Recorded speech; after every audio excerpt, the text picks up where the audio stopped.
Illinois wins in Nashville, and I got a lot to talk about after a 7-hour drive there and a 7-hour drive back. We got Ohio State also tomorrow, so a quick tune-up, I guess you could say, for Brad Underwood and company coming up. Big Ten play starting, a little couple days of rest going into that. Reactions to the win in Nashville against Tennessee and previewing Ohio State to start Big Ten play starts now. Here we go.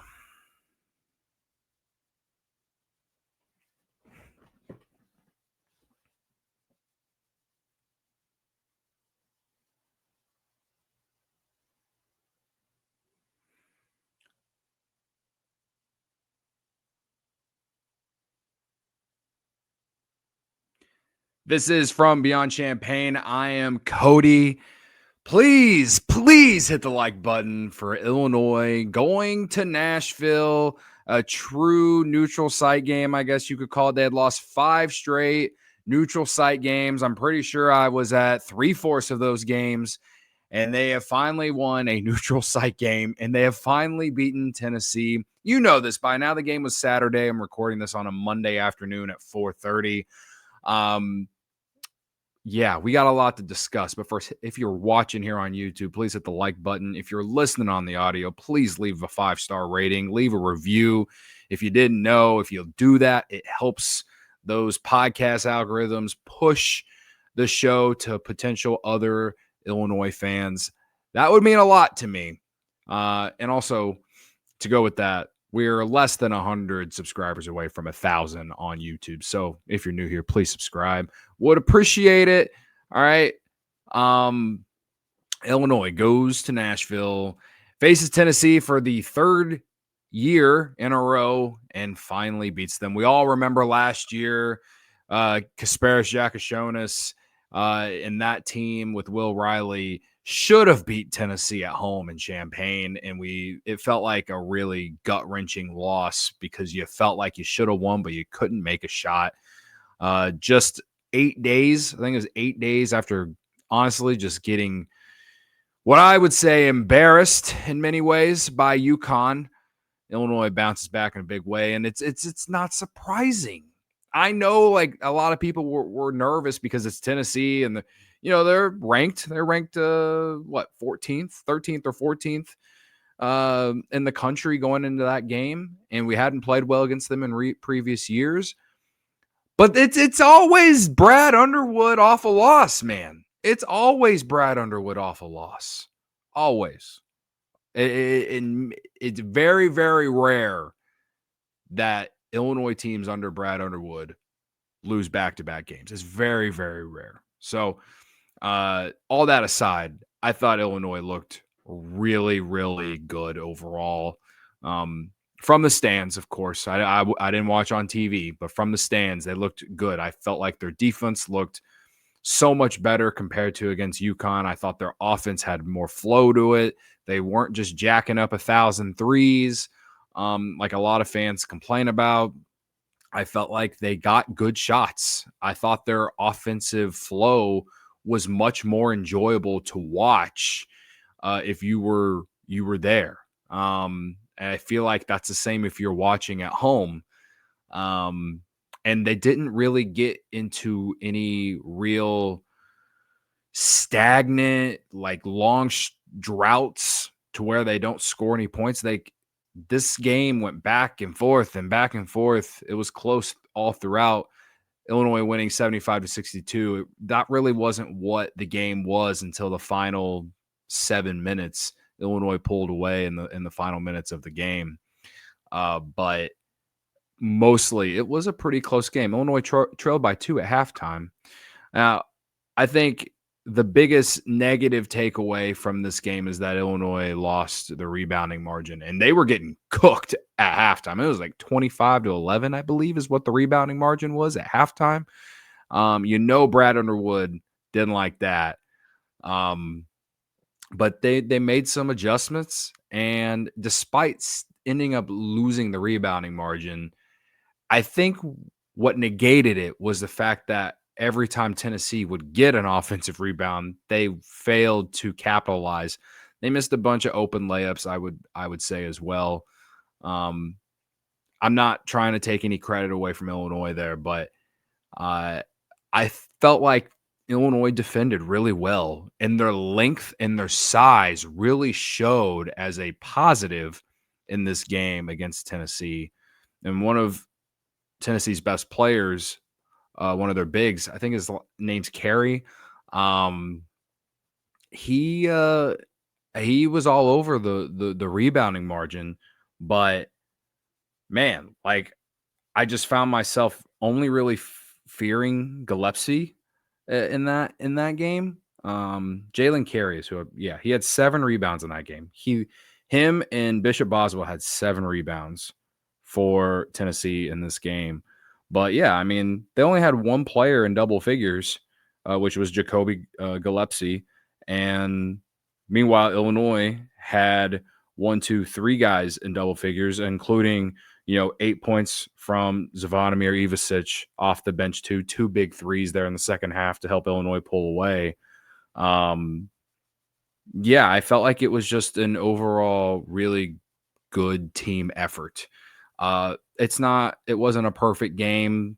Again, they won 75-62, so they didn't score 100 points. They didn't have the perfect offensive game, and I think a lot of fans always feel like, well, if everything goes right, they're going to win. But how are you going to win ugly? How are you going to win when shots aren't falling? Well, I'll say this. Illinois, they shot a lot better from 3. They took the same amount of 3-pointers as they did against UConn, but they made 11 of them. But I also feel like the shot selection was a lot better than against UConn. They're always going to shoot. They're going to shoot at least 23s a game. The only way they won't is if they are getting to the basket with ease and no problems whatsoever. That, to me, that is the only time that they will not do that. But the way they run their offense, the way that their offense is designed, the way their roster is constructed, they're going to shoot a lot of threes, man. That's just what it is. But my question has been, at least since the UConn loss, is how can this team find a way to win when you're not shooting the absolute lights out? Now, they ended up shooting 48%. That's better than 32%. So it felt like they shot a perfect they were perfect offensively comparatively to how they played against UConn. Again, 32% from the field against UConn, up to 48% against Tennessee. I still think that there is more to desire on the offensive end from Illinois after this game, just because I know this team can score 90. This team can score 90 with ease on a perfect day. But you put up 62 and your defense holds a top 25 team, top 20 team to under 70 points. I think the defense deserves a lot of credit in this one. And yeah, Illinois now, I think they didn't move much in the AP rankings this week. I believe they come in at number 13 now. I saw in the net rankings, they're number 13.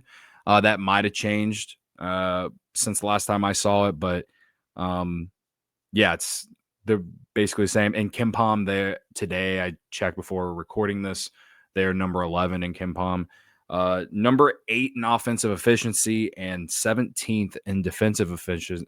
Or no, yes, 17th in defensive efficiency as well. So your top 20 in offensive and defensive efficiency, your top 15 in all these rankings that people care about, that matter. This was a good test for Brad Underwood and his coaching staff to not just, and I'm saying that for the coaching staff because I think you can make a lot of criticisms about how they coached the game against UConn, because it did feel like that game was the same old story. Brad saying the same comments after the game, talking about how we got to make shots and we haven't had enough practice time and this, and like, on one hand, I can understand it, but also it feels like PTSD because of how many times he said it last year. So to see this team respond the way it did after the loss to UConn, I don't care what you really think about Tennessee. Tennessee, I was reading this on 24/7 Sports. Tennessee has been ranked for 49 straight weeks, I believe. They dropped 7 spots in the AP poll this week. They're down to number 20 now. And they've been ranked in the AP poll 100 of the last 101 weeks, including 64 consecutive weeks in the top 20. So this is the 86th consecutive poll that Tennessee is ranked by the Associated Press, a stretch spanning 4 years that dates back to the preseason of 2021-2022 season. The streak is 49 weeks longer than the program's previous record and the second longest active streak in the country, trailing only Houston by 112. So we're talking about a team that is consistently looked at as one of the top teams in college basketball every year. All right. Are they as good as UConn? No, they're not. And that UConn loss still bothers me because I don't know if I would have felt any better if they had lost by 1 or 2 or 3 possessions. But the way they lost that game really bothered me because Illinois is better than that. And they showed that against Tennessee. Now they got to build off it. And I said this in the last podcast, the amount of time Brad Underwood had to prepare for this game against Tennessee would be the biggest thing for them going into that game. And they went down to Nashville where, as someone in the stands, it felt like it was 50-50 Illinois and Volunteer fans. The Illini showed up and showed that they needed the practice time. So I think you have to just take Brad at his word on that type of thing. I think that practice time really helped this Illini team. But the biggest thing, too, is I felt like they finally showed toughness on the court. When things didn't always go perfect for them, how did they respond? And I felt like they responded well to Tennessee's run, especially towards the end of the first half. Tennessee ended the first half on a little bit of run. Illinois led most of the first half. They were trailing by 2 at halftime. Tennessee ended the first half on a little bit of a run, and I felt like Illinois came out in the second half and regained the lead and then never gave it back. And I love the way their offense went through Tommy Ivisic, who we're going to talk about here in a little bit. It's also very, very disrespectful of me to have made it almost 13 minutes in this recording of this podcast and not have mentioned Keaton Wagler. Honestly, it's disrespectful, and I'm sorry. Keaton Wagler, in the last show, I said he's running suicides because that was an awful showing against UConn. I said him and the Ivisic brothers are running suicides because I thought they had awful showings all around. And all 3 showed out against Tennessee. Let's start with Keaton Wagler. I think he put together his best game as a college athlete. You know, it's 9 games. But this guy was hitting the outside shot early, and he hit big shots down the stretch. Finishes with 16 points, 8 rebounds, a team high 8 rebounds, and a team high 5 assists. So he got people involved. He hit shots when he was open, and he just did not look like a freshman out there.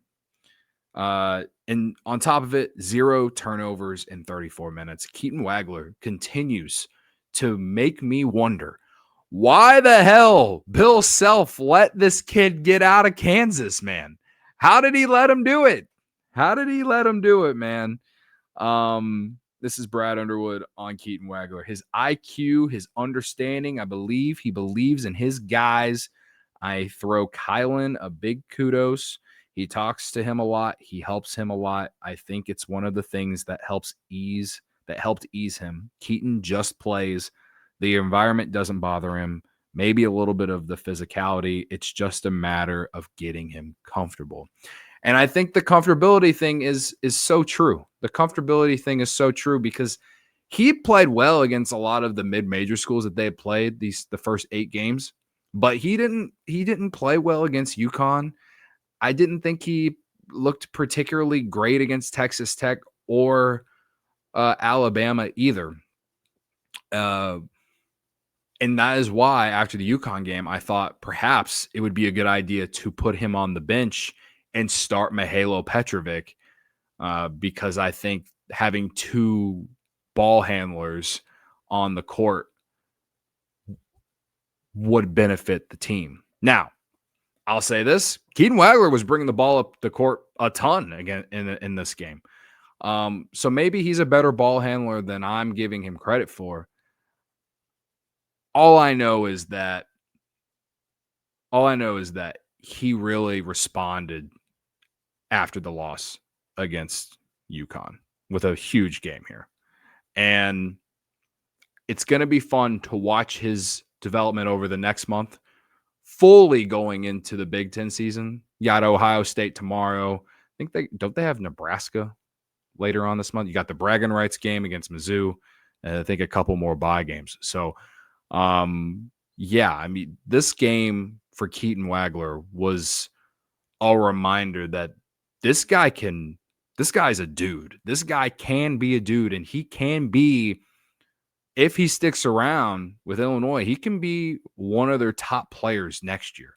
This year, he's just an added bonus. He's an X factor for this team, in my opinion. And, you know, we've talked a ton about him and David Mirkovic, and Keaton Wagler really showed up against Tennessee. So he is a guy that other teams, especially after that game, are going to start taking notice on. And he's already in team scouting reports, but putting more of an emphasis, because if there's anything that I do really enjoy about Wagler is that this guy can shoot the ball. This guy can shoot the ball at a really good level. Again, Illinois shot 39% from 3, 11 of 28. Wagler, I believe, had 3 of those 11. I believe he did. I can't confirm that based off the box score that I have up right now, not telling me that. But he hit a handful, though.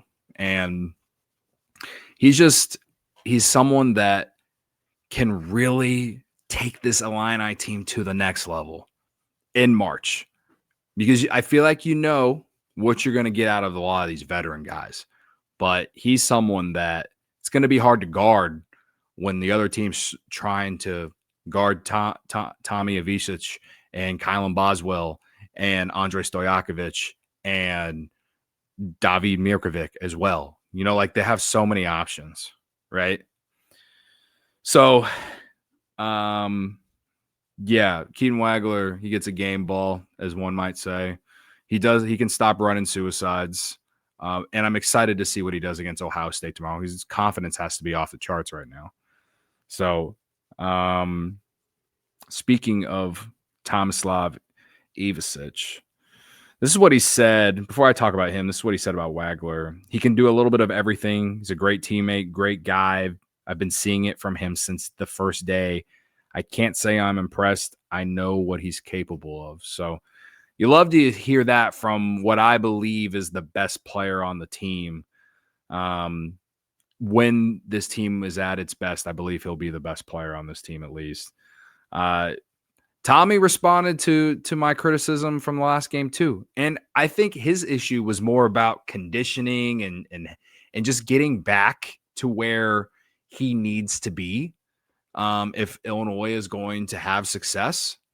Because you have to remember, he got his tonsils out, and then he had the fall in practice that bummed the knee and missed a couple weeks. Ended up coming back sooner than we thought, but it's not like he was 100% or at least all the way there in terms of effectiveness.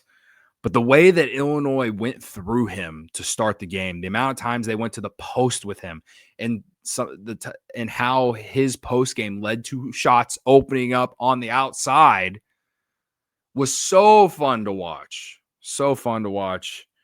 I believe Tommy, he ended up with 16 points as well, I believe. 16 points, 5 rebounds, 3 assists in 31 minutes.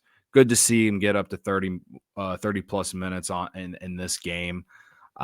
He is the best player on this team, in my opinion. Like, this team, I think that this team goes as Kylan Boswell goes, but Tomislav Ivisic, if this team is to get to a Sweet 16 or further, he is just a guy that's going to have to perform, because he just opens up everything else for so many shooters and so many other guys. You know what I mean? It's just what it is. I just felt like he looked like the guy we watched last year. He really did. And it started with him going down low in the post, doing that jump hook. And then he got a couple shots outside, and I just felt like he really, really dominated that game. So, as far as Tommy, man, you love to see him get back into form, and I expect this moving forward. If he's healthy and he has got his conditioning to where Illinois wants it to be, like, this is where he takes off, man. This is a guy that should be one of the top big men in the Big Ten. I don't say that lightly. There's a lot of good big men in the Big Ten, but I felt like he really showed out in this game from the offensive standpoint, and I felt like even from a defensive standpoint, he just didn't look like someone who was going to get destroyed on the inside. That's for sure. So, yeah, man, I felt like those are the two key players in this game, and then you just look at everyone else across the board. You look at everyone else across the board. Kylan, 15 points, 3 assists, 2 rebounds, just solid, His defense continues to be really good. He did his best. I believe most of the time he was on Gillespie, but the fact that Tennessee only had one player score in double figures, you love to see that. I felt, again, the defense in this game from Illinois was what was the most impressive to me. And to go with that, I mean, Ben Hummerkaus, Brad Underwood called him the MVP of the game, even though he didn't take a shot. But I believe he had Ben Hummerkaus. He had 5 rebounds, 3 blocks, and 2 steals. And then he got a jump ball that stole possession and ended with a 3-pointer for Mirkovic in a transitional possession, I guess you could say. Ben Hummerkaus, like, listen, I think his shooting is going to be beneficial for this team, but like, that's like, you just need energy from him. If he's out there just shooting threes and he's not making them, and then like not really making a major impact anywhere else, like, I understand fans' criticism or just frustration with him, but he really did look awesome defensively, and he got in rebounding the ball as well. And someone with his size, he should be getting at least 5 rebounds a game, whether he's starting or coming off the bench. He is someone, in my opinion, who should be getting 5 rebounds a game, at least. But yeah, I just thought that his overall presence on the court, he didn't look like he was just out there doing cardio and jacking up 3-point shots. Brad said, I would be very remiss if I didn't think the MVP of the game didn't attempt a field goal. Ben was absolutely phenomenal tonight on the defensive side. Ben didn't shoot a shot. The job I thought defensively was able to do on Nate, and then just his blockouts, his positioning, his fight impacted the game. I don't pay much attention to stats and who scores and what and all that, but the impact tonight of Ben Hummerkaus and the job he did in his 26 minutes was quite large. And when he talks about Nate for Tennessee, he's talking about Nate Ament, who had 9 points and 4 rebounds in 31 minutes for the Volunteers. Yeah, I mean, again, they had one player in double figures, and so I felt like what the Illinois front court overall did was really impactful in how Illinois won this game. So there's not much else I can really say about this game other than, big picture now. You go 2-2 in like the big non-conference games. Like you still have Mizzou, and that's always going to be a big game. So you should beat Mizzou. You should. You've won the last couple years against Mizzou. I think you've won 2 straight against Mizzou.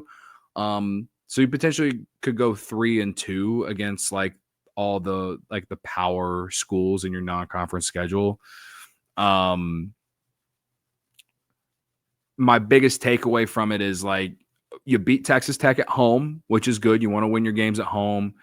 You competed with Alabama, and we can sit here and say, well, if this had happened or if they had done this, if Brad had done this, whatever, they would have won the game. That's fine. But full stop, they were in the game against Alabama. And would I like Illinois against Alabama if they played a second time in the NCAA tournament? I'd actually feel a lot better about it if this team continues to progress and stays healthy. Because like I've always said, I want this team playing its best basketball in March, not in November. So it was a good test. It was a frustrating ending. It was an annoying second half. Yes. But they were right there despite all the things that went wrong in that game. They were right there. And they were just getting guys back, including Tommy and Mahalo. So they had not had a lot of practice time with those guys, with the guys who have been playing. You got to get those guys integrated. And that's just unfortunately going to take time. So if this team is healthy, if this team is gelling at the right time in March, and you get to face Alabama one more time for a chance to go to the Final Four or the Elite Eight, or if it's somehow in the Sweet 16 or whatever, I would feel good about Illinois' chances against Alabama a second time. I really would. If this team is healthy and has a mentality that it had in this game against Tennessee. Obviously, you're going to need to make more shots against a team like Alabama, but I just thought the mentality of how they played in this game was why they won, if that makes any sense. UConn is a bad game. There's nothing that UConn is one of the best teams in the country.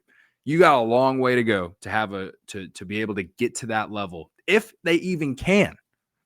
Who knows? UConn's really good. I don't really got much to say about that other than Illinois also in that game, they shot themselves in the foot a ton. They missed a bunch of layups. They could not defend UConn at all, and UConn took your best scorers out of the game, Wagler and Stojakovic. How do you respond to that? How do you find a way? How do you just find a way, right? UConn finds a way no matter what. However other teams play, they find a way. That's why their program is elite. That is why Dan Hurley is viewed as one of the best, if not the best coach in college basketball. I'll just be honest. I would not feel good if Illinois got to play UConn again in March. But I theoretically believe that if Illinois continues to grow from off this game and moving forward, and this team stays healthy, they can beat anyone in the country on any given day. I think they can. But it's still a tall task against a team like Connecticut. So, you went 2-2 against those 4 teams, and you're gonna have more tests. Like the Big Ten's gonna be really competitive. I mean, UCLA is good. USC is kind of frisky, right? Obviously Purdue, who just lost to Iowa State this weekend, they're going to be there. And obviously Michigan, who I thought maybe they weren't that good after they almost lost to, what was it? Was it San Jose State? I don't know. They didn't cover against like TCU and a handful of teams. But then they went, they did that, was the player. I forgot the name of the you guys know what I'm talking about. The last couple of weeks, they've won some games in really eye-opening fashion. And like they're going to be good. And when Michigan comes to Champaign with Morez Johnson, like that's going to be a scene. That's going to be the most watched college basketball game of the day when that comes. But you got time to prepare for that game. You got time to get better before that game. But those are the two games, I would say. Those are the two teams that Illinois is looking up at entering the Big Ten season. Maybe UCLA, Michigan State as well. Can't count them out. They did lose to Duke this weekend. I wasn't surprised. I had Duke -2. So we'll see. We'll see how it all plays out. But overall, this game against Tennessee was a great stepping stone for what could be down the road. Now, tomorrow, Illinois goes to Ohio State. Illinois goes to Ohio State. Ohio State 7-1, and they're already 1-0 in the Big Ten after they beat Northwestern on Saturday, 86-82. Obviously, but Ohio State came to Champaign last year. I believe Illinois won the game, but it was a scary one. Bruce Thornton still there. I feel like he's been there forever. John Mobley Jr. had a good game against Illinois last year in Champaign, and Devin Royal did as well. Christoph Tilley, who was someone Illinois almost, well, they thought about bringing in. They did. I think they had a Zoom call or something. They considered him. I think he transferred from Stanford. One of the early off-season talks of guys. Yeah, and they got a guy by the name of Brandon Noel, 6-year transfer from Wright State, coming off a season-high 29 points and 7 rebounds against Northwestern, hitting 13 of 15 shots. So he's coming in feeling real good about himself. How will the Illinois defense slow him down? That'll be interesting. Listen, Ohio State, you're better than them. You just are. But any road game in the Big Ten against anyone that's not Minnesota, even though Indiana lost there last week. Minnesota, some of these bottom feeders. I just feel like every game in the Big Ten on the road is going to be tough, no matter who you are. Rutgers is probably near the bottom too. There's a higher standard for Illinois though, and to me, like they have to build off this win against Tennessee, because if they go to Ohio State tomorrow and lose, a lot of what I'm feeling right now is going to be taken away. And also, I'd like to win the Big Ten. No one thinks they're going to win the Big Ten, but if you're going to win the Big Ten, you got to go to Ohio State and win tomorrow. That's just what you got to do, man. That's just what you got to do. Okay. So yeah, I'll say this as well. I'm 95% sure I will be on live post game on the YouTube channel after the game against Ohio State. Cubs and baseball winter meetings are going on this week as well. So it's it's hard to kind of do both of these. We'll see. I'm about 95% sure because the game's at 6:30. Could do it right after the game and then monitor all the other stuff I got to do after. But I'm going to try. I'm going to really try. So we'll see. But I just think that Illinois, they are better than Ohio State, and they should win tomorrow. So